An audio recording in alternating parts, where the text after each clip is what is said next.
real fear with us.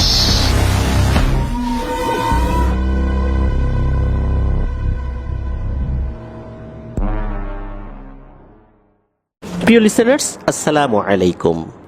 আজ মহান 21শে ফেব্রুয়ারি, জাতীয় শহীদ দিবস ও আন্তর্জাতিক মাতৃভাষা দিবস। 1952 সালের এই দিনে সালাম, বরকত, রফিক, জব্বার সহ নাম না জানা আরও অনেকেই ভাষার জন্য নিজের জীবনকে অকাতরে বিলিয়ে দিয়েছিলেন।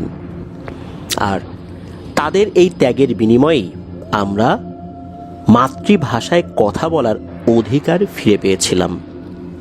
আজকের এই এপিসোডের শুরুতেই সেই সকল ভাষা শহীদের প্রতি রইল গভীর শ্রদ্ধা ও দোয়া।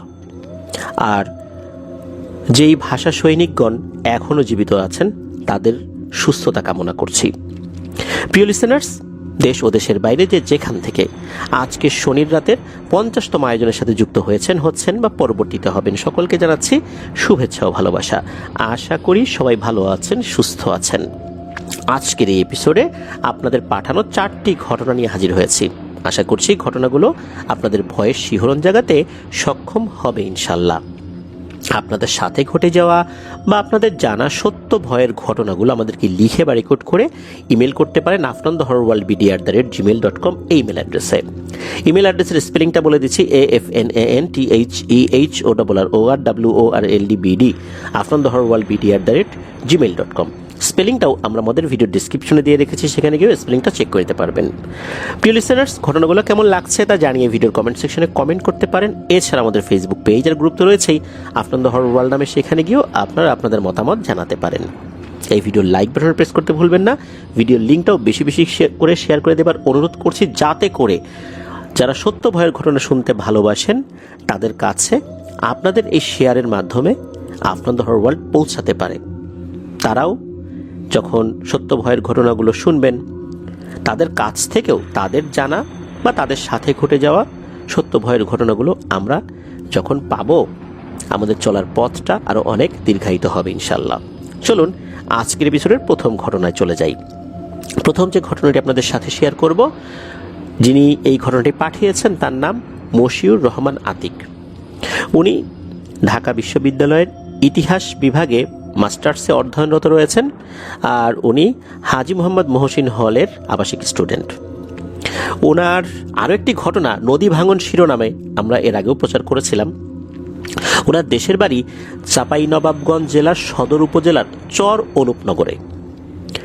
ঘটনাটি মূলত ঘটেছিল ওনার মায়ের আপন চাচাতো বোনের সাথে, অর্থাৎ সম্পর্কে এই ভদ্রমহিলা আতিক ভাইয়ের খালা হন। ঘটনার সময়কাল 1991 সাল, আগস্ট সেপ্টেম্বর মাস এরকম। তখন কিন্তু নদীতে পানিতে টইটুম্বুর করছে। এই যে চর অনুপনগর, এই চর অনুপনগরটি মহানন্দা ও পদ্মা নদীর মিলিত স্থলে অবস্থিত। তো এই যে খালা, এই খালা উনি যখন প্রথমবারের মতো সন্তান সম্ভবা হন, তখন আমাদের বাংলাদেশের কিছু রীতিনীতি অনুযায়ী প্রথম সন্তান ভূমিষ্ঠ হওয়ার ক্ষেত্রে তারা মায়ের বাড়িতে চলে আসেন। তো খালাও চলে এসেছিলেন।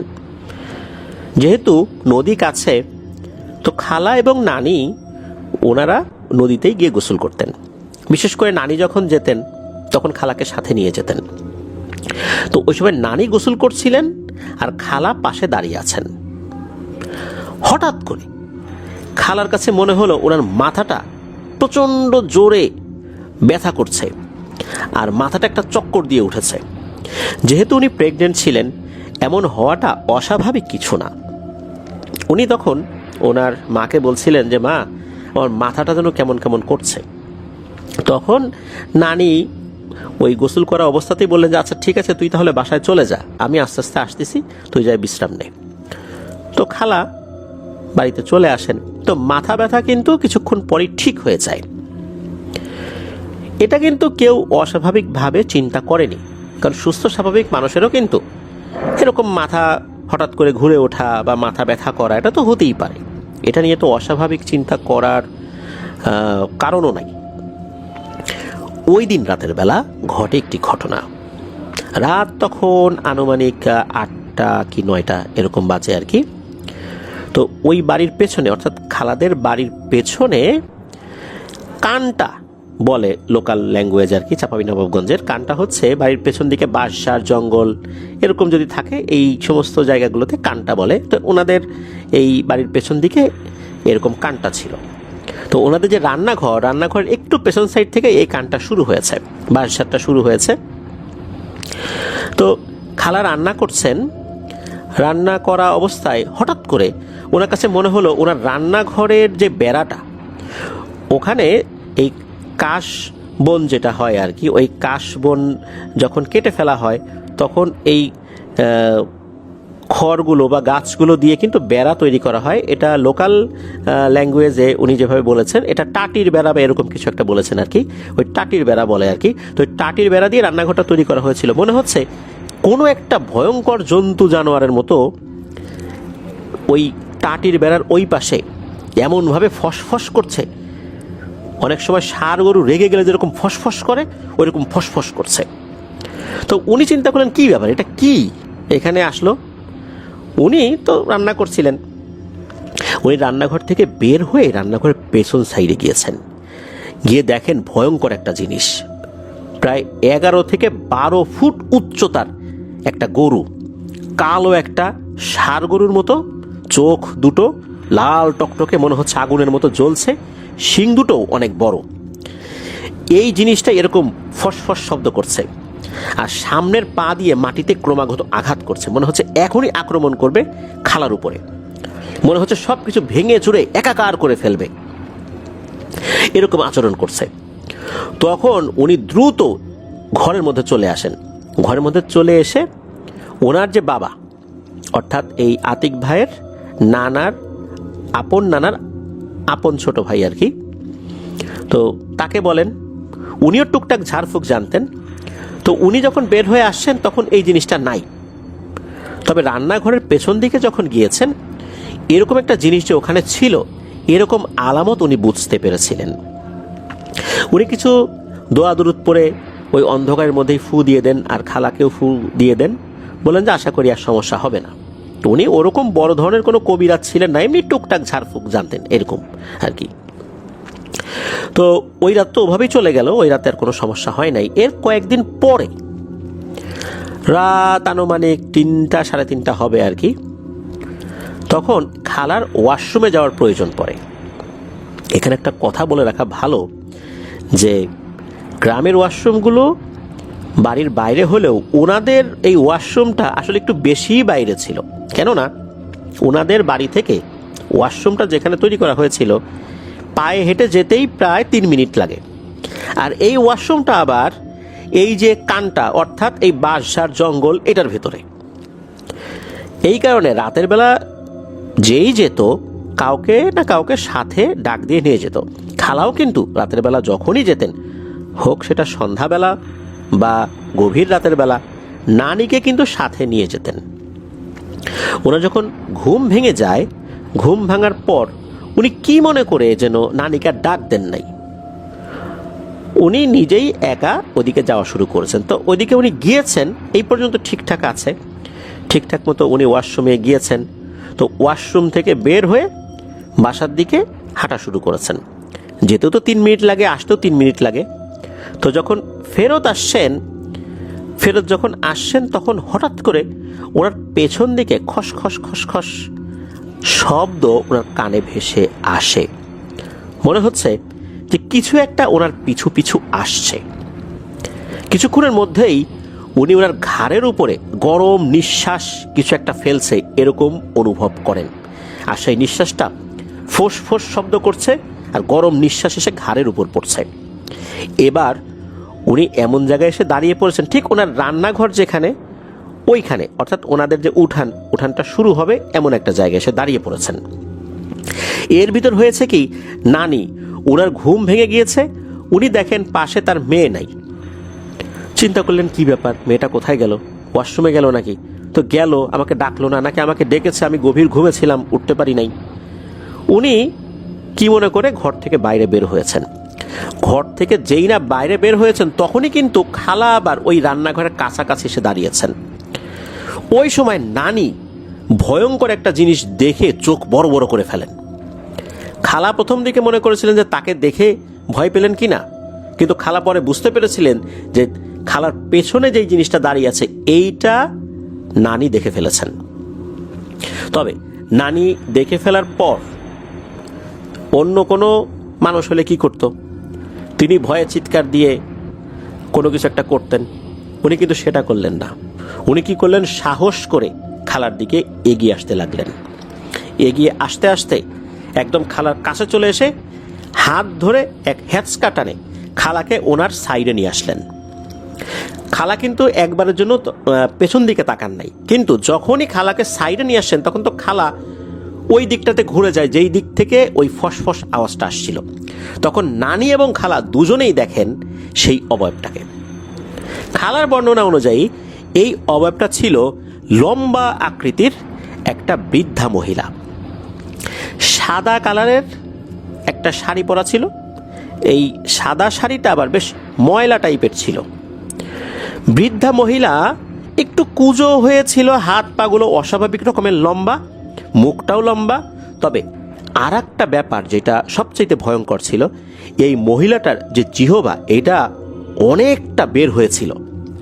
অনেক সময় আমরা দেখি যে কুকুর যদি অনেক ক্লান্ত হয়ে পড়ে তখন জিহবাটা অনেকটা বের করে সে কিন্তু বিশ্রাম নিতে থাকে।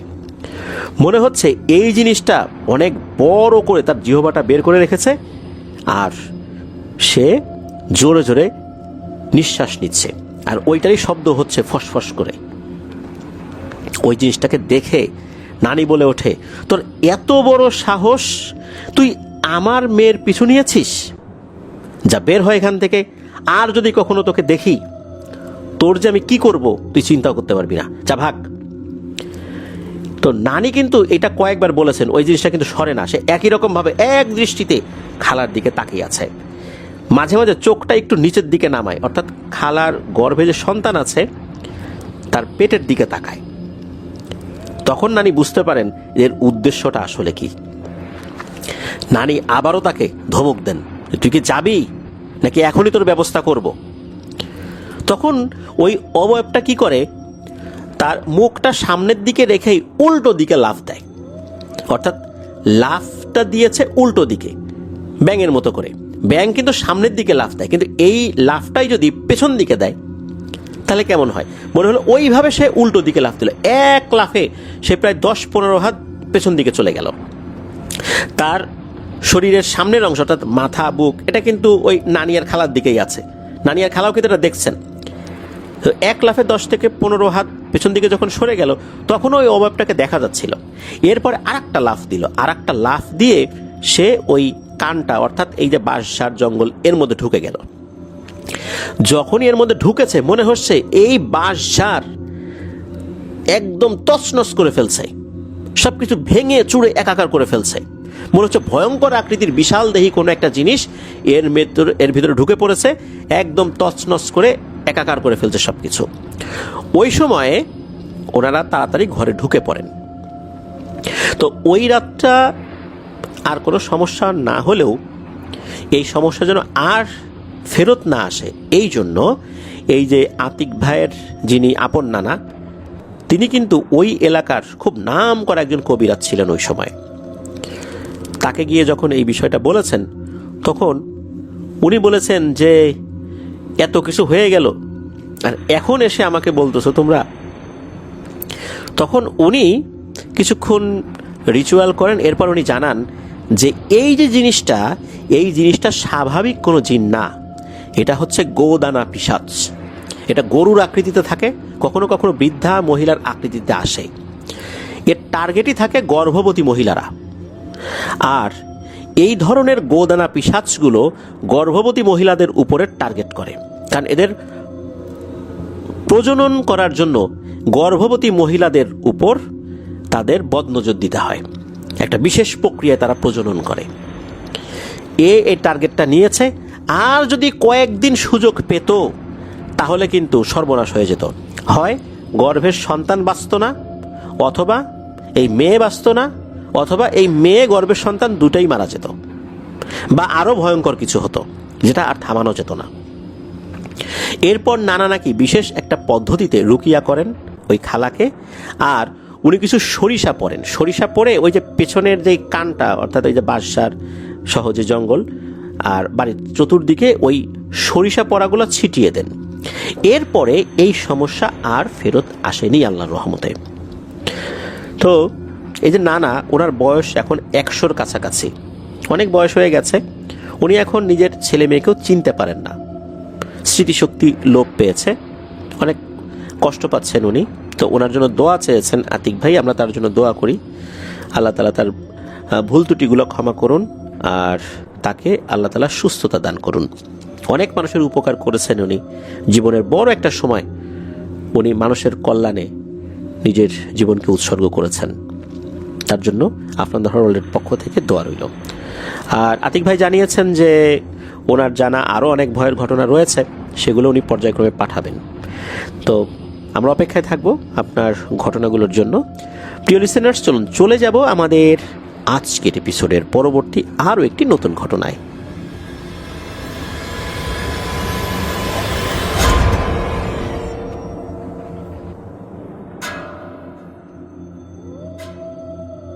প্রিয় লিসেনার্স, এবারের ঘটনাটি আমরা পেয়েছি একজন আপুর কাছ থেকে। ওনার নাম মুবাশশির। ওনার বাড়ি ময়মনসিংহ জেলার ফুলপুর উপজেলার হাটপাগলা গ্রামে। আর ঘটনাটি মূলত এই হাটপাগলা গ্রামেই ঘটেছিল। যার সাথে ঘটেছিল তার নাম নূর ইসলাম। এই যে নূর ইসলাম সাহেব, উনি বছরব্যাপী দিনমজুর হিসাবে এই মুবাশশির আপুদের যে বাড়ি সেখানে থাকতেন, কাজকর্ম করতেন, ক্ষেত খামার দেখাশোনা করতেন।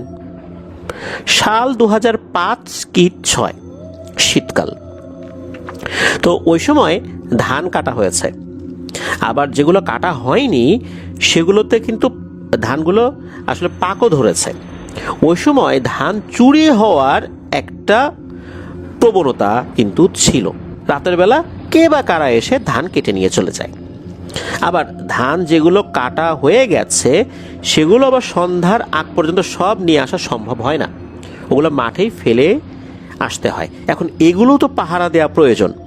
এই কারণে এই ধানের যে ক্ষেত, এই ক্ষেতের পূর্ব পাশে একটা টং ঘর তৈরি করে দেওয়া হয়েছিল। সেখানে থেকে রাতের বেলা এই নূর ইসলাম সাহেব উনি ধান ক্ষেত পাহারা দিতেন। ওনার কাছে টর্চ লাইটও ছিল, হাতে দা টাইপের জিনিস ছিল, লাঠি ছিল, মানে যখন যেটা প্রয়োজন আর কি, সেটা যাতে ব্যবহার করতে পারেন। এখানে একটা বিষয় বলে রাখা ভালো, এই ধান ক্ষেতের পশ্চিম পাশে শ্মশান রয়েছে। আর ওই শ্মশানে দেখা যেত যে হিন্দুদের মধ্যে যারা মারা যেত তাদেরকে দাহ করা হতো। তবে এই শ্মশানে সব শ্রেণীর হিন্দুদেরকে দাহ করা হতো না। বিশেষ করে পশ্চিম পাশে শ্মশানটা ছিল, এই সাইডে নিম্ন বর্ণের হিন্দুদের বসতি ছিল, মূলত তাদেরকেই এখানে দাহ করা হতো। রাত তখন 3টা কি 3:30 বাজে, বেশ শীত পড়েছে। কাঁথা কম্বল মুড়ি দিয়ে উনি ঘুমিয়ে আছেন। হঠাৎ বাইরে থেকে একটা ডাক, এই নূর ইসলাম, এই নূর ইসলাম, বাইর হ। মানে আক্রমণাত্মক ভঙ্গিতে ডাকাডাকি চলছে। তো এভাবে বারবার ডাকছে। উনি এরপর বলছেন ভেতর থেকে আর কি, এই কে? তখন বাইরে থেকে আওয়াজ আসে, আমি। তখন আবার নূর ইসলাম সাহেব বলছেন যে আমি কে? তখন বলছে, আমি জাগিরের বাপ। এই কথা যখনই বলেছে সাথে সাথে নূর ইসলাম কিন্তু এই ঠান্ডার মধ্যে ভয়ে ঘেমে একাকার হয়ে গেছে। কেননা এই জাগিরের বাপ বছরখানেক আগেই মারা গেছে। জাগিরের বাপ মুসলিম ছিলেন, তো এ তো মারা গেছে। মারা যাবার পর এখন সমস্যা হলো কি, যে এই লোক কোত্থেকে আসলো? এ তো মারা গেছে। এদিকে বাইরের থেকে বলছে, হ্যাঁ নূর ইসলাম বের হ। তখন ভেতর থেকে নূর ইসলাম সাহেব বলছেন যে না, আমি বাইরে হব না। তখন বলতেছে ওই বাইরে থেকেই, শোন, আমাদের একজন মারা গেছে, তোকে জানাজা দিতে হবে, তাড়াতাড়ি বাইরে বাইর হ। নূর ইসলাম সাহেব তো বাইরে বের হন না। উনি চিন্তা করলেন যে এরা এরকম ডাকাডাকি করবেই, এইসব ভূত প্রেত ডাকাডাকি করার পর আমি যদি বাইরে না বের হই এরা এমনিতেই চলে যাবে। তো এই লোক তো আর বাইরে বের হবে না, এরকম নিয়ত করে একদম কাঁথা কম্বল এমনভাবে মুড়ি দিয়েছে, শরীরের সাথে লাগিয়ে নিয়ে মানে একদম জাপটে ধরে রেখেছে, আর আল্লাহর নাম ডাকাডাকি করছে। এদিকে বাইরে থেকে এবার শুরু হলো 15-16 জনের ডাক। 15-16 জন যদি একসাথে ডাকাডাকি করে, এই নূর ইসলাম বাইর হ, উনি তো আর বাইরে বের হবেন না। উনি চিন্তা করে এরকম ডাকাডাকি করতে করতে একটা সময় ভোর হয়ে যাবে, আজান দিয়ে দিবে, এরাও চলে যাবে। এরপর ডাকাডাকি থেমে গেল, কিন্তু শুরুতে যে ডাকটা এসেছিল সেই ডাকটা আবার আসে যে নূর ইসলাম ভালোই বলতেছি, বাইরে বাইর হ। তুই যদি বাইরে বাইর না হোস, তুই এটা চিন্তা করিস না যে তোকে আমরা এখান থেকে বাইরে বের করতে পারবো না। আমরা এই টং ঘরের ভিতরে ঢুকে তোকে টেনে হিচড়ে বাইরে বের করে নিয়ে যাব। তুই কি এমনিতে বাইরে বের হবি নাকি ভেতরে আসবো? নূর ইসলাম তো আল্লাহর নাম নিচ্ছে আর বাইরে বের হওয়ার কথা সে চিন্তাই আনছে না। এই সময় ঘটে গেল এক অঘটন। হঠাৎ করে টং ঘরের দরজা এক হ্যাঁচকা টানে মনে হলো কেউ সরিয়ে ফেললো, আর দেখা গেল যে কে যেন নূর ইসলামের শরীরের উপরে থাকা কাঁথা কম্বল এক টানে সরিয়ে ফেললো। এরপর নূর ইসলাম তাকিয়ে দেখে সাদা পাঞ্জাবি পরা, টুপি পরা বেশ কিছু মানুষ। তাদের চেহারা স্রোত দেখে অস্বাভাবিক মনে হচ্ছে না, ভয়ঙ্করও না। এরপর কি করলো, নূর ইসলামকে চ্যাংদোলা করে নিয়ে যেতে থাকলো ওই শ্মশানের দিকে। নূর ইসলাম তো বলতেছে আমি যাব না। তখন ওরা আবার ধমক দেয়, চুপ, একটা কথা কবি না, চুপ থাকবি, চল আমাদের সাথে, জানাজা দিব, তারপর তোর মুক্তি, এর আগে তোর মুক্তি নেই। এরপর তাকে ওই অবস্থাতেই টেনে হিচড়ে নিয়ে গেল সেই শ্মশানের একটা সাইডে। দেখা গেল ওখানে একটা লাশ খাটিয়ার উপরে রাখা আছে। তখন একজন বলছে, এই নূর ইসলাম শুরু কর, জানাজা দে। এখন সমস্যা হলো কি, এই নূর ইসলাম আরবি দোয়া কালাম পারতো না, এমনকি জানাজার নামাজ কিভাবে পড়তে হয় এটা জানলেও জানাজার নামাজে কি দোয়া পড়তে হয় এটা উনি সেভাবে জানতেন না। আর যদি কিছু জেনেও থাকেন, ওই ধরনের ভয়ঙ্কর পরিস্থিতিতে উনি সব ভুলে গিয়েছিলেন। এদিকে উনি চিন্তা করলেন যে আমি যদি এখন না পড়াই তখন তো হবে আর এক বিপদ, এরা তো আমাকে মেরেই ফেলবে। আর মনে মনে দোয়া পড়বো, কি পড়লাম না পড়লাম ওরা তো আর বুঝবে না। জানাজার নামাজ যেভাবে পড়ানো লাগে আমি সেভাবেই পড়াবো। উনি তো জানাজার নামাজ শুরু করে দিয়েছেন।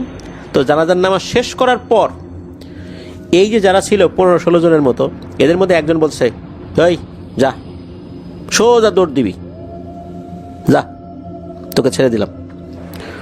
উনি তো ওইখান থেকে এমন দৌড় দিয়েছেন, দৌড় দিয়ে একবারে বাড়িতে চলে আসছেন। বাড়িতে এসে তো চিৎকার চেঁচামেচি শুরু করছেন, বাড়ির লোকজন উঠে যায়। কি হয়েছে উনি তো সব কথা খুলে বলেন। প্রচণ্ড ভয় পেয়েছেন উনি। এরপর ওনাকে ওই যে লোহা গরম করে পানি খাওয়ানো হয়, গোসল করানো হয়। পরদিন থেকে ওনার খুব ভয়ঙ্করভাবে রক্ত আমাশয় শুরু হয়ে যায়। কয়েকদিনের মধ্যেই উনি এমনভাবে শুকিয়ে যেতে থাকেন যে ওনাকে আর বাঁচানো সম্ভব হবে না এমনটাই মনে হচ্ছিল। বেশ কিছু হুজুর কবিরাজ দেখানো হয়েছে। আল্লাহর রহমতে আস্তে আস্তে উনি স্বাভাবিক হতে থাকেন। বছরখানেকের মধ্যে উনি পরিপূর্ণভাবে আবার আগের অবস্থায় ফেরত আসেন। এরপর উনি আবার আগের মতো ডিউটি করতে থাকেন। তবে এখন উনি আর জীবিত নাই, আল্লাহর ডাকে সাড়া দিয়ে চলে গেছেন, স্বাভাবিকভাবে মারা গেছেন। তবে এই ঘটনার পর এই নূর ইসলামের সাথে আর কোনো ভয়ের ঘটনা ঘটেনি। ওই রাতে এই জাগিরের বাপ যে এসেছিল, সে আসলে কার জানাজা দিতে এসেছিল আর নূর ইসলামকেই কেন দরকার হলো, এই বিষয়টা আসলে কেউ বলতে পারে নাই। যারা ট্রিটমেন্ট করেছে তারা শুধু তার রক্ত আমাশয় যাতে সেরে যায় এই ট্রিটমেন্টটাই করেছে। এছাড়া ওনার অন্য কোনো শারীরিক সমস্যা দেখা যায় নাই। যে জিনেরা তাকে ডেকে নিয়ে গিয়েছিল এর সরাসরি প্রভাব, অর্থাৎ জিন আসর করেছে এরকম প্রভাব তার শরীরের উপর ছিল না। এই কারণে শুধু এক ধরনের ট্রিটমেন্ট তার উপর করা হয়েছে। আল্লাহর রহমতে উনি আস্তে আস্তে সুস্থ হয়ে গিয়েছিলেন। তো এটাই ছিল ঘটনা। ধন্যবাদ জানাচ্ছি মুবাশির আপুকে আপনার পাঠানো এই ঘটনার জন্য। প্রিয় লিসেনার্স, চলুন চলে যাব আমাদের এবারের শরীর রাতের 50তম আয়োজনের পরবর্তী আরও একটি নতুন ঘটনায়।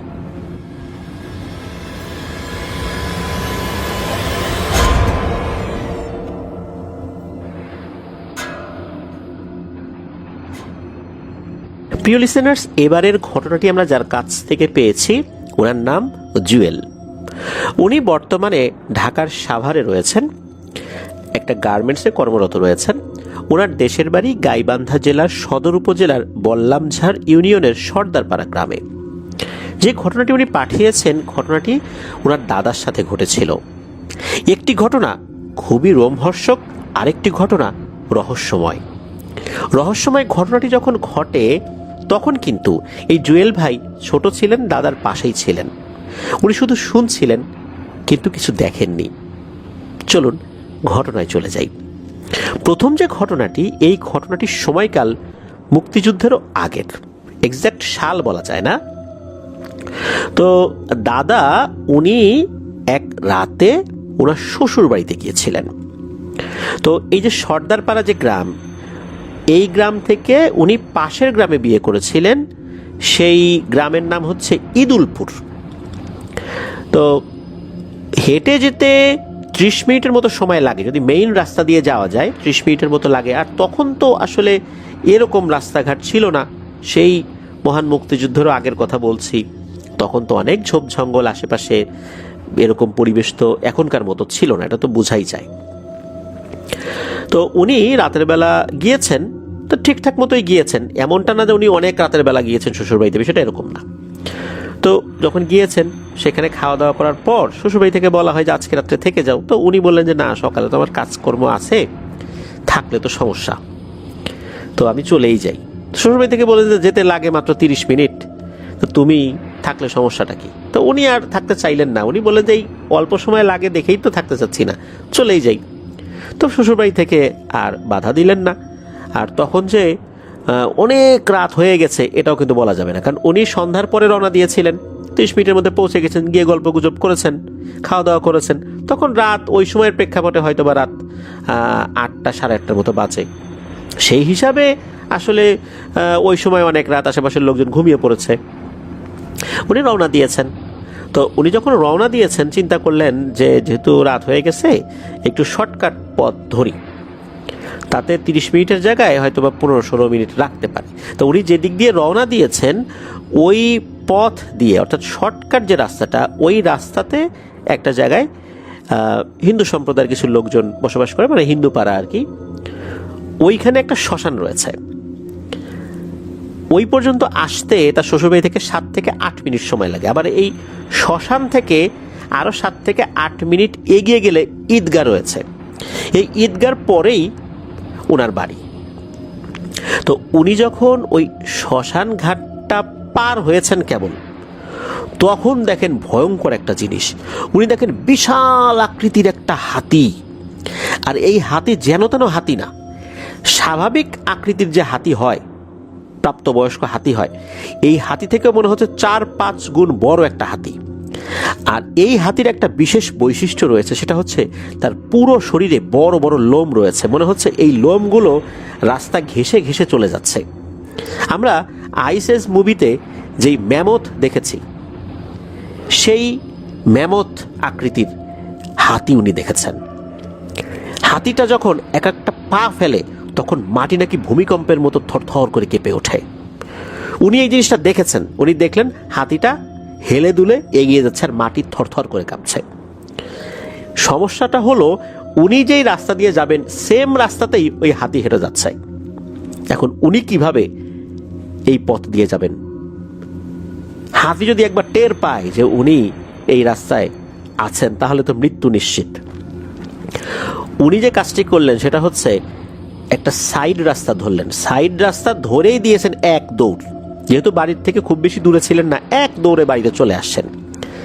বাড়িতে এসেই বাসার সবাইকে ডাকাডাকি করে তুলেছেন, বলেন যে এরকম উনি একটা জিনিস দেখেছেন, ভয় পেয়েছেন। তখন গ্রামে ভয় পেলে যেটা হয় আর কি, ওই লোহা পড়া বা লোহা গরম করে পানি খাইয়ে দেয়া, এরকম যেই চিকিৎসাগুলো করা হয় আর কি, সেরকমটাই করা হয়েছিল। পরের দিন থেকে ওনার জ্বর হয়, একজন হুজুরকে ডেকে ঝাড়ফুঁক করানো হয়। এরপরে উনি আল্লাহর রহমতে সুস্থ হয়ে যান। এটা নিয়ে আর কোনো সমস্যা হয়নি।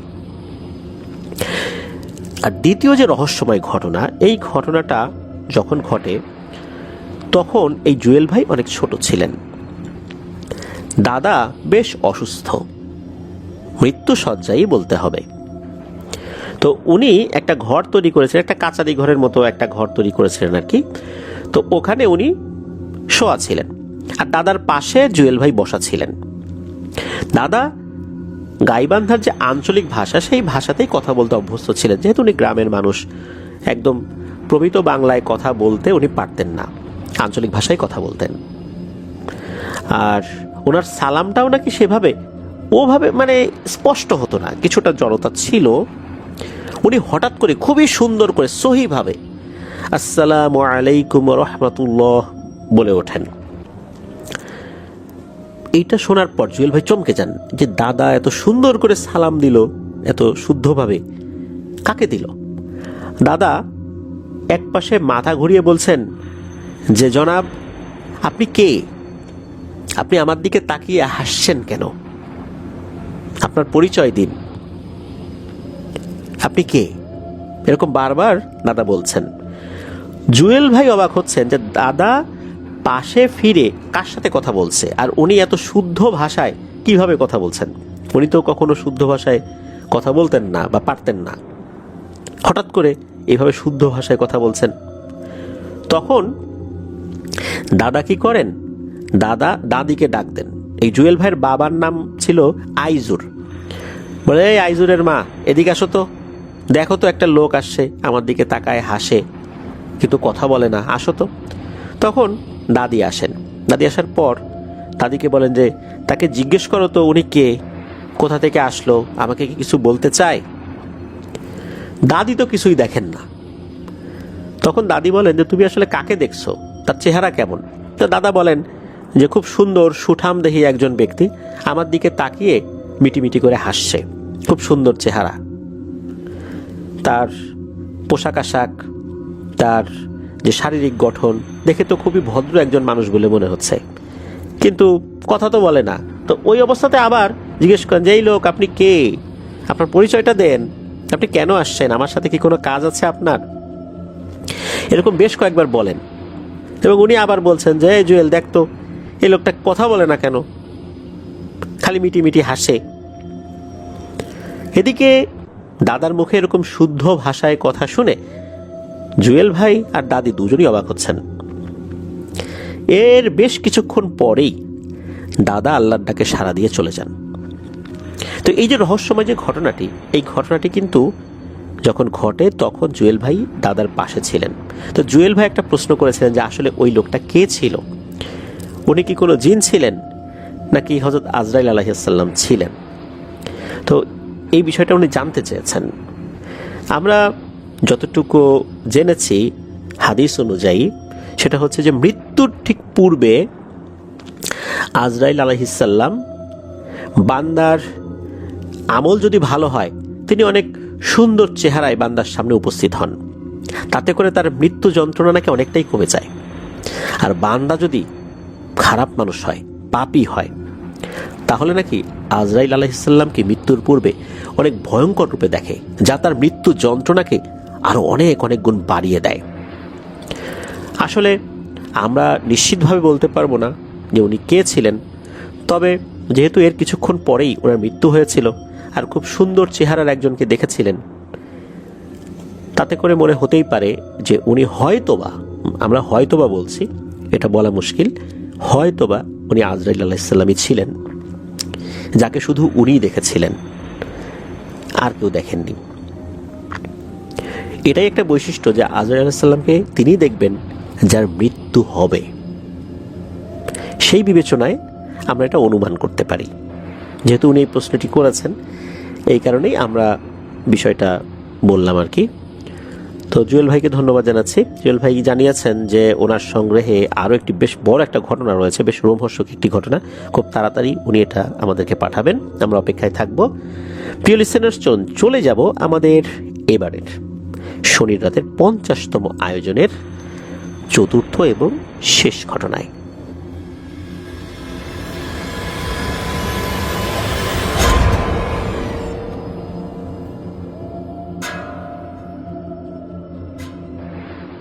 আবারও ফিরে এলাম প্রিয় লিসেনার্স আমাদের এবারে শনির রাতের 50তম আয়োজনের চতুর্থ এবং শেষ ঘটনায়।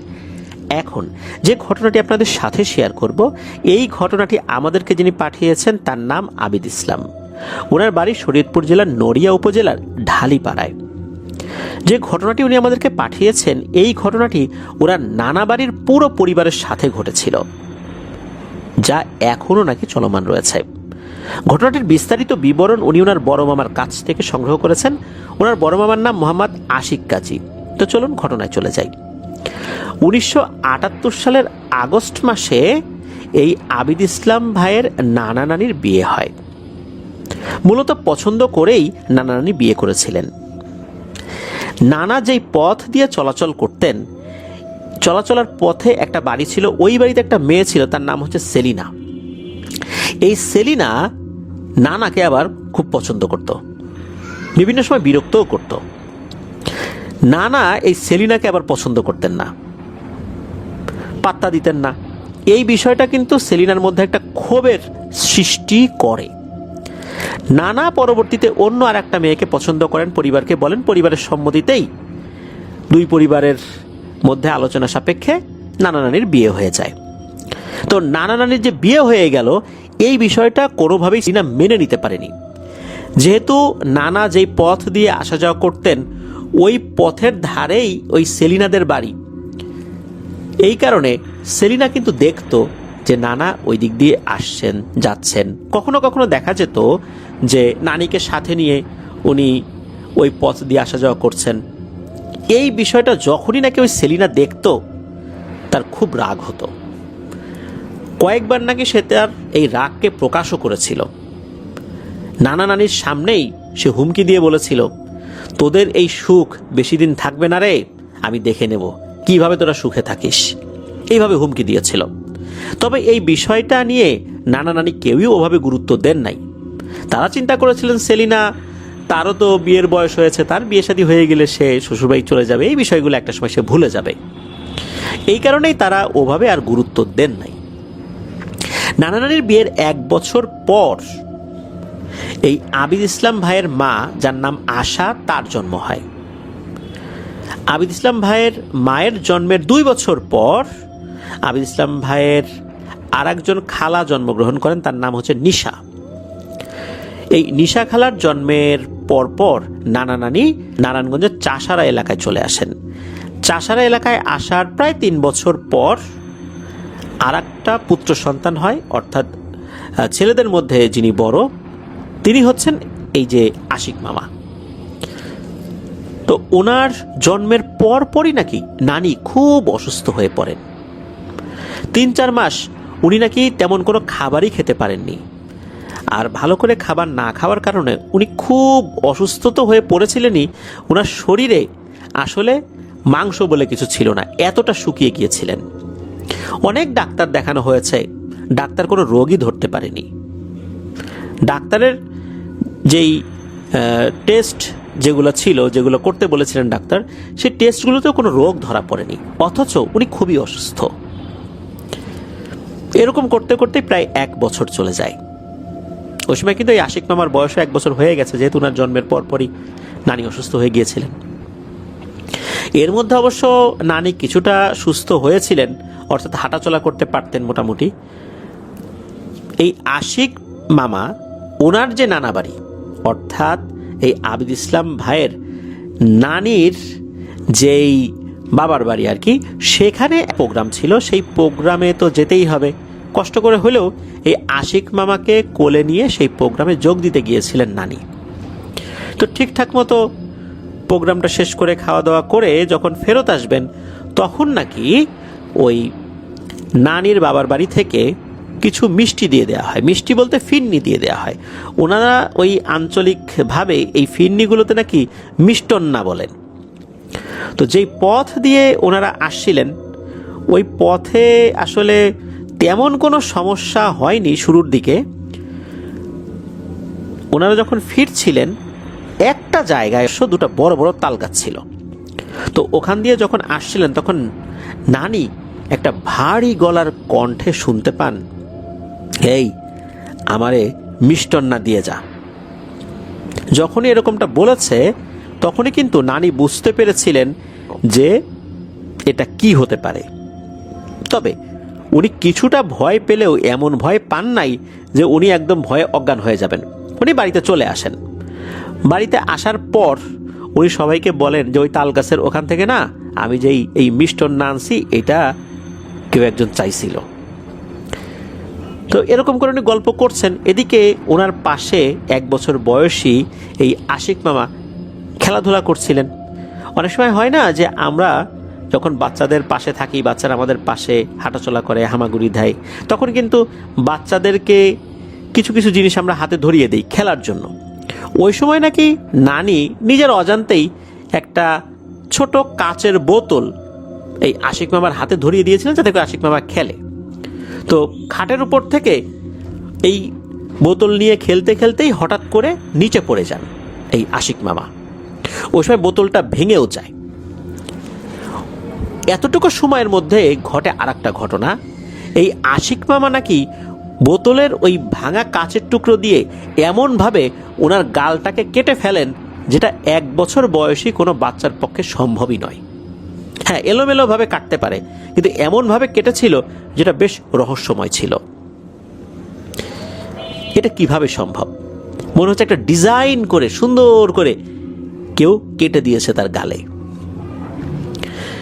এরপর থেকেই নাকি এই আশিক মামা আস্তে আস্তে অসুস্থ হতে থাকেন, আর নানি আস্তে আস্তে কিছুটা সুস্থ হতে থাকেন।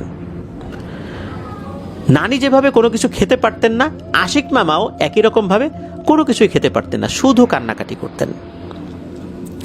এরকম সমস্যা যখন শুরু হলো, এরপর মৌলভী কবিরাজ নামক একজন কবিরাজের কাছে তাদেরকে নিয়ে যাওয়া হয়। তো সেই মৌলভী কবিরাজ উনি ওনার মতো করে রুকিয়া করে দেন, আর উনি বলেন যে একজন লোক লাগবে যার ভেতরে জিনকে হাজির করানো হবে। মৌলভী কবিরাজ উনি ভেবেছিলেন যে ওই যে তাল গাছের ওখানে থাকা যে জিন, ওই জিনটা এই কাজটা করেছে বা তাদের পিছু নিয়েছে। ওই চিন্তা করেই মূলত উনি এই কথা বলেছিলেন। তো উনি বলেছিলেন যে আমি একটা নির্দিষ্ট দিন আসব, আপনারা একজন লোককে রেডি রাখবেন যার উপর জিনটা হাজির করাবো, এরপর বিস্তারিত কথা হবে। তো মৌলভী কবিরাজ এই বাড়িতে আসছেন। আসার পর দেখা গেল কেউই রাজি হচ্ছে না যে তার উপর জিন হাজির করানো হবে। শেষমেশ একজন ব্যক্তি, তার নাম হচ্ছে লাল মিয়া, লাল মিয়া সম্পর্কে এই আশিক মামার চাচা হন। তো উনি রাজি হলেন। তার ভেতরে নাকি ওই জিনটাকে হাজির করানো হয়। ওই জিনটা এসেও বলে যে ওই তাল গাছের নিচে যদি 5 কেজি মিষ্টান্ন না দেওয়া হয় তাহলে কিন্তু এদের পিছু ছাড়বো না, ওদেরকে তিলে তিলে মারবো। মাত্র এইটুকু মিষ্টির জন্য মানুষকে মেরে ফেলবে, বিষয়টা বেশ রহস্যময়। তারপরও এই জিন রিলেটেড বিষয় তো এগুলো অনেক কমন বিষয়ই বলতে হবে। জিনের কথা অনুযায়ী 5 কেজি ফিন্নি, অর্থাৎ আঞ্চলিকভাবে যেটাকে মিষ্টান্ন বলা হয়, এটা রান্না করে ওই তাল গাছের নিচে কিন্তু দিয়ে আসা হয়েছিল। পরদিন সকালবেলা পাতিলগুলো খালি পাওয়া গিয়েছিল, খালি পাতাল নিয়ে আসা হয়েছিল। তো পাতিল যে খালি, এটা ওনারা বুঝতেই পেরেছিলেন যে এটা কি কারণে হতে পারে, ওই জিনে খেয়ে ফেলেছে। এরপর কিন্তু 3 থেকে 4 বছর কেটে যায়। তারপর আর একটা পুত্র সন্তানের জন্ম হয়, তার নাম হচ্ছে আকাশ। তার 2 বছর পর আর একটা কন্যা সন্তানের জন্ম হয়, তার নাম হচ্ছে তিশা। এই তিশার জন্মের পর আর একটা ভাই হয়েছিল, কিন্তু এই ভাই আর জীবিত অবস্থায় জন্মগ্রহণ করেনি। এই ভাইয়ের জন্মের অল্প কয়েকদিন আগে একটা ভয়ঙ্কর স্বপ্ন দেখেছিলেন নানি। উনি দেখেন যে বিশাল আকৃতির একটা অবয়ব তার সামনে দাঁড়িয়ে আছে, তার দিকে ভয়ঙ্করভাবে তাকিয়ে আছে। আর ওই অবয়বের পায়ের সামনে একটা বড় সাইজের মুরগি দাঁড়িয়ে আছে। ওই মুরগিটা তার পা কামড়াচ্ছে। এরকম একটা স্বপ্ন উনি দেখেছিলেন জাস্ট এই সর্বশেষ সন্তান তার জন্মের আগে। যখন এই পুত্র সন্তান জন্মগ্রহণ করলো, তখন এক ভয়ঙ্কর দৃশ্য সবাই দেখে। এটা দেখে সবাই চমকে উঠেছিল। সেটা হচ্ছে যে মৃত অবস্থায় জন্মগ্রহণ করেছে, শুধু এইটার মধ্যে যদি সীমাবদ্ধ থাকে যে শুধু এতটুকুই হয়েছে, সেটা ঠিক আছে, কিন্তু না। ভয়ঙ্কর ব্যাপার যেটা ছিল সেটা হচ্ছে মনে হচ্ছে তার শরীরের কয়েকটা জায়গা, বিশেষ করে মুখের এখান থেকে ঠোকর মেরে মাংস কেউ খেয়ে ফেলেছে এমনটা মনে হচ্ছিল, যেটা কোনো স্বাভাবিক বিষয় ছিল না। এভাবে তার সর্বশেষ অর্থাৎ সর্বকনিষ্ঠ সন্তান মারা গেল। এই ঘটনার পর থেকে নানি আবার সেই আগের অবস্থায় চলে যান, আবার আগের মতো অসুস্থ হয়ে যান। তবে আগে যেমন শুধু অসুস্থতা ছিল, এবার এর সাথে নতুন করে কিছু বিষয় যুক্ত হয়ে গেল। উনি পাগলের মতো আচরণ করতেন, আগে কিন্তু এরকম আচরণ করতেন না। আর মাঝে মাঝেই নানির মাথার চুলে জট লেগে যেত, কাটতে গেলে উনি বাধা দিতেন। উনি রান্নাবান্না করা একরকম ছেড়ে দিয়েছিলেন, এমনকি কেউ যদি ভালো করে রান্নাবান্না করার চেষ্টা করে, মাছ মাংস রান্না করার চেষ্টা করে, উনি নাকি বাধা দিতেন। কেন যে বাধা দিতেন উনি নিজেও বুঝতে পারতেন না। আর নানাকে অর্থাৎ ওনার স্বামীকে উনি একদমই সহ্য করতে পারতেন না। নানার জন্য ঠিকঠাক মতো রান্নাও করতেন না, কেউ রান্না করতে গেলে তাকে বাধা দিতেন, নানাকে ঠিকঠাক মতো খাবারও দিতেন না। তো এইভাবে যেতে থাকে বেশ কিছুদিন। নানা বাড়ির ওইদিকে একটা পুকুর ছিল, যেটার নাম ছিল হাজি বাড়ির পুকুর। ওই পুকুরে অনেকেই গোসল করতেন, তো ওই পুকুরে কিন্তু নানিও গোসল করতেন। নানি নাকি যখন গোসল করতে নামতেন, যখন ডুব দিতেন, ডুব দিয়ে যখন চোখ খুলতেন, চোখ খুললেই নাকি অদ্ভুত এক রহস্যময় শেকল দেখতে পেতেন। চকচক চকচক করত, পানির নিচে একটা শেকল। মনে হচ্ছে এই শেকলটা অনেক দূর পর্যন্ত চলে গেছে। ওনার পায়ের কাছে শেকলটা দেখা যেত, মনে হচ্ছে এই শেকলটা আস্তে আস্তে আস্তে আস্তে পুকুরের গভীরে চলে গিয়েছে। এরকম শেকল উনি দেখতে পেতেন, তবে শেকল কখনো তার পায়ের সাথে লেগে যায়নি। উনি মাঝে মাঝেই একটা ভয়ঙ্কর অনুভূতি পেতেন, সেটা হচ্ছে উনি হেঁটে যাচ্ছেন, হঠাৎ করে মনে হলো ওনার সামনে দিয়ে বিশাল আকৃতির কোনো একটা অবয়ব চলে গেল। উনি কিন্তু তাকিয়ে আর কিছু দেখতেন না। আবার কখনো কখনো মনে হতো যে ওনার পেছন দিয়ে বিশাল আকৃতির একটা অবয়ব চলে গেল। পেছন দিকে ফিরে উনি কিছুই দেখতে পেতেন না।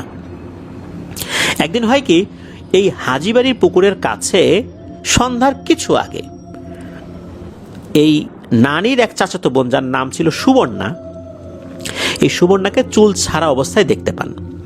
উনি গিয়ে বলেন, যে সুবর্ণা, এই সন্ধ্যাবেলায় তুই চুল ছেড়ে এই পুকুর পাড়ে দাঁড়িয়ে আছিস কেন? এই সময় তো এভাবে চুল ছেড়ে দাঁড়িয়ে থাকা ঠিক না, যা যা বাড়িতে যা। এই সুবর্ণা নাকি ওখানেই দাঁড়িয়ে থাকে, ঠায়, সে যায় না। উনি বারবার যখন বলছেন যায় না, এটা দেখার পর কেন যেন একটা সন্দেহ লাগে নানির। উনি দ্রুত বাড়িতে ফেরত আসেন আর সুবর্ণাদের বাড়িতে গিয়ে বলেন যে এই সন্ধ্যাবেলায় সুবর্ণা চুল ছেড়ে পুকুরের পাশে দাঁড়ায় আছে কেন? কয়েকবার জিজ্ঞেস করলাম, উত্তরও দিল না। তখন বাড়ির লোকজন বলে, সুবর্ণা ওখানে দাঁড়ায় থাকবে কেন? সুবর্ণা তো ঘরের ভিতরে। এটা কিন্তু নানি বিশ্বাস করতে পারেন নাই। নানি ঘরের ভিতর ঢুকে দেখেন ঠিকই তো সুবর্ণা ঘরের ভিতরেই আছে। উনি তো দেখে অবাক হয়ে যান। তখন সুবর্ণাকে বলেন এই ব্যাপার। সুবর্ণা বলে যে আমি এখন ওখানে যাব কেন, আর আমার চুল তো বাঁধাই, যে দেখো। সুবর্ণা কিন্তু তখন বেনি করে চুল বেঁধে রেখেছিলেন। তো এই বিষয়টা যখন ঘটে, তখন পরিবারের সদস্যদের মধ্যে আবার একটা চিন্তার খোরাক সৃষ্টি হয়। সেটা হচ্ছে যে এখন যে ব্যাপারগুলো হচ্ছে, এটা তো আবার সেই অস্বাভাবিক বিষয়েরই পুনরাবৃত্তি। আবার তো কিছু একটা করতে হবে। এরপর আবার হুজুর ডাকা হয়, সেই মৌলভী কবিরাজ। তো মৌলভী কবিরাজ উনি আসেন। তো এবারও এসে উনি যখন জিন হাজির করেছেন, এবার কিন্তু আর সেই পুরনো তথ্য ছিল না। ওই মৌলভী কবিরাজ যিনি বা হুজুর কবিরাজ যিনি, উনি চিন্তা করেছিলেন হয়তো বা নতুন করে কোনো জিন পরীর আসর হয়েছে, এই জন্য এরকম হতে পারে। কিন্তু এবার জানা গেল সম্পূর্ণ ভিন্ন ধর্মী একটা ব্যাপার। উনি এবার বুঝতে পারলেন মূলত এই যে শুরু থেকে এখন পর্যন্ত যত ঘটনা ঘটছে বা ঘটেছে, এই সবগুলোর পিছনে রয়েছে সেলিনার হাত। সেলিনা মূলত একটা ভয়ঙ্কর কালো জাদু করে জিন চালান করে দিয়েছিল। সেলিনার কালো জাদু করে চালান দেয়া এই জিনটাই মূলত শুরু থেকে এখন পর্যন্ত লেগে রয়েছে। আর একটা সময় পরে গিয়ে পরিবারের প্রত্যেককেই নাকি হত্যা করবে, এমনটাই বুঝতে পারেন ওই কবিরাজ। এমন এক মরণ বাণ মারা হয়েছে, এই পরিবারের অনেকেই নাকি মারা যাবে, বিশেষ করে পরিবারের পুরুষ সদস্যরা খুব দ্রুত মারা যাবে। যেহেতু নানার উপর সেলিনার একটা ক্ষোভ ছিল, নানা সেলিনাকে বিয়ে করেনি, বিয়ে করেছে অন্য একটা মহিলাকে। নানার কথা হচ্ছে, সেলিনার সাথে তো আমার কোনো সম্পর্ক ছিল না, আমি তাকে কেন বিয়ে করব, তাকে তো আমি কথাও দেই নাই, সুতরাং তাকে তো বিয়ে করে আমার কোনো প্রশ্নই আসে না। সে নিজেই তো আমাকে বিভিন্ন সময় উত্ত্যক্ত করেছে। সেলিনা রাগে ক্ষোভে মূলত এই কাজগুলো করেছিল। এই পরিবারের বেশ কিছু পুরুষ সদস্য কিন্তু মারা গিয়েছে। নানা কিন্তু অনেক আর্লি মারা গিয়েছেন বলতে হবে। তো এই যে নানা মারা গেলেন, তারপর আরেকজন সন্তান অর্থাৎ নানার সন্তান, উনি তো মারা গিয়েছেন আরও আগেই, বিশেষ করে তার জন্মের সময় মারা গিয়েছিলেন। এরও বেশ কিছু বছর পর তো নানা মারা গেলেন। নানি এখনও নাকি অসুস্থ, এখনও অসুস্থ। উনি পরিপূর্ণভাবে আর কখনোই সুস্থ হন নাই। এত বছর ধরে কতটাই না কষ্ট করছেন ওনারা, এই সমস্যার সমাধান হয় নাই। এই জাদুটা এমনভাবে তাদের রক্তের সাথে মিশে গিয়েছে, এর থেকে আর ওনারা সহজে বের হতে পারেন নাই। ওনারা ওনাদের জায়গা থেকে চেষ্টা তদবির করেছেন, বাট সেভাবে কোনো ফল হয়নি। প্রিয় লিসেনার্স, আমরা কালো জাদু সম্পর্কিত বিভিন্ন ধরনের ঘটনা তো শুনতে পাই। আমরা বিভিন্ন ঘটনাগুলোর মধ্যে বেশ কিছু শিক্ষণীয় ব্যাপারও কিন্তু শিখেছি, জেনেছি। বিভিন্ন সময় আমরা দেখেছি ঘটনার মাধ্যমে যে শাশুড়ি বেটার বউর উপর জাদু করেছে, বা বেটার বউ শাশুড়ির উপর জাদু করেছে, শাশুড়ি অত্যাচার করে এটা সহ্য করতে না পেরে এরকমটা করেছে। আবার ভাইয়ের বউ অন্য ভাইয়ের বউর উপর জাদু করেছে, সম্পত্তির জন্য একে অন্যের উপর জাদু টোনা করেছে। এটা কিন্তু খুব কমন একটা বিষয়। আর প্রেমে ব্যর্থ হয়ে জাদু টোনা করা, এটাও একটা কমন বিষয়, অন্তত বাংলাদেশের প্রেক্ষাপটে। জাদুটোনার চর্চা সারা পৃথিবীতেই রয়েছে, বিভিন্ন দেশে বিভিন্নভাবে সেটা রয়েছে। আর আমাদের দেশে এই বিষয়টা অনেকটা কমন। অনেকেই আমরা বিশ্বাস করতে চাই না, আমরা বিশ্বাস করি না করি, যা সত্য এটা কিন্তু মিথ্যা হয়ে যাবে না। পবিত্র কোরআনে অনেক জায়গায় সেহের শব্দটা উল্লেখ রয়েছে। সেহের শব্দের অর্থ জাদু। রাসূলুল্লাহ সাল্লাল্লাহু আলাইহি ওয়াসাল্লামকে কিন্তু জাদু করা হয়েছিল। আর এই জাদুর প্রেক্ষাপটেই সূরা ফালাক নাস নাজিল হয়েছিল, এটা কিন্তু আমরা অনেকেই জানি। সুতরাং আমরা যদি কেউ বিশ্বাস না করি যে জাদুটোনা আছে, কালো জাদু করে কারো ক্ষতি করা সম্ভব না, এগুলা কিভাবে সম্ভব, বিজ্ঞান কি এটা বলে কি না? বিজ্ঞান অনেক কিছুই এখনো আবিষ্কার করতে পারেনি, তারা চেষ্টা করে যাচ্ছে, হয়তো অদূর ভবিষ্যতে আবিষ্কার করতে পারবে। আবিদ ইসলাম ভাইয়ের নানা বাড়ির প্রত্যেকের জন্য দোয়া রইল, আল্লাহ তাআলা তাদেরকে সুস্থতা দান করুন। প্রিয় লিসেনার্স, এই এপিসোডে যারা ঘটনা পাঠিয়েছেন সবাইকে অন্তরের অন্তঃস্থল থেকে ধন্যবাদ জানাচ্ছি। যারা ধৈর্য ধরে পুরো এপিসোডটি শুনলেন তাদেরকেও ধন্যবাদ জানাচ্ছি। আসছে সোমবার হরর নাইটের নতুন আরও একটি এপিসোড নিয়ে ইনশাল্লাহ হাজির হব। সবাই ভালো থাকবেন, সুস্থ থাকবেন। আমার জন্য দোয়া করবেন, আমার পরিবারের জন্য দোয়া করবেন, আপনাদের জন্য দোয়া রইল, আপনাদের পরিবারের প্রত্যেকের জন্য দোয়া রইল। মহান আল্লাহ সুবহানাহু ওয়া তাআলা আমাদেরকে ভালো রাখুন, সুস্থ রাখুন, নিরাপদে রাখুন, আপনার ধর্ম ওয়ার্ল্ডের সাথে রাখুন। আসসালামু আলাইকুম।